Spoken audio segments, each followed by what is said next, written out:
ईसाइयों का एक चर्च है, चर्च ऑफ द होली सेपल्कर। ईसाई मानते हैं कि ईसा मसीह को यहीं सूली पर चढ़ाया गया था और बाद में उन्होंने यहीं अवतार लिया था।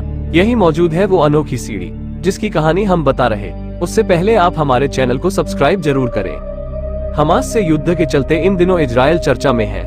लोग इस छोटे से देश के बारे में और यहाँ के नागरिकों यानी यहूदियों के बारे में सब कुछ जानना चाहते हैं। हालांकि हम आपको आज इस देश के बारे में और यहाँ के नागरिकों के बारे में नहीं, बल्कि इसके एक शहर यरूशलेम में मौजूद एक सीढ़ी के बारे में बताएंगे। इसे लेकर कहा जाता है कि 273 साल से इस सीढ़ी को 1 इंच भी नहीं हिलाया जा सका है।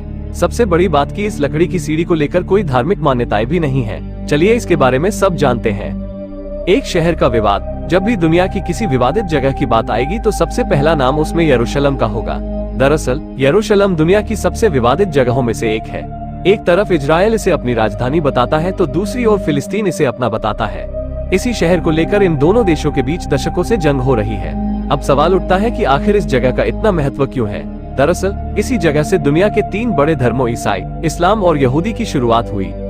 एक चर्च का विवाद। इसी शहर में ईसाइयों का एक चर्च है, चर्च ऑफ द होली सेपल्कर। ईसाई मानते हैं कि ईसा मसीह को यही सूली पर चढ़ाया गया था और बाद में उन्होंने यही अवतार लिया था।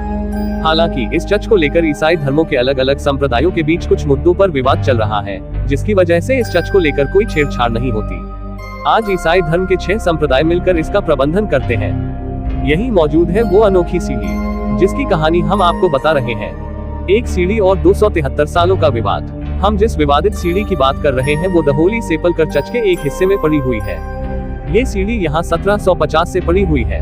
सोचिए कि इस चर्च को लेकर कितना बड़ा विवाद है कि इस सीढ़ी को आज तक किसी ने 1 इंच भी सरकाने की हिम्मत नहीं जुटाई। आज भी चर्च की जितनी चाहे उतनी मरम्मत हो जाए या, लेकिन यहाँ की चीजों को कोई भी उसकी वास्तविक से नहीं हटाता।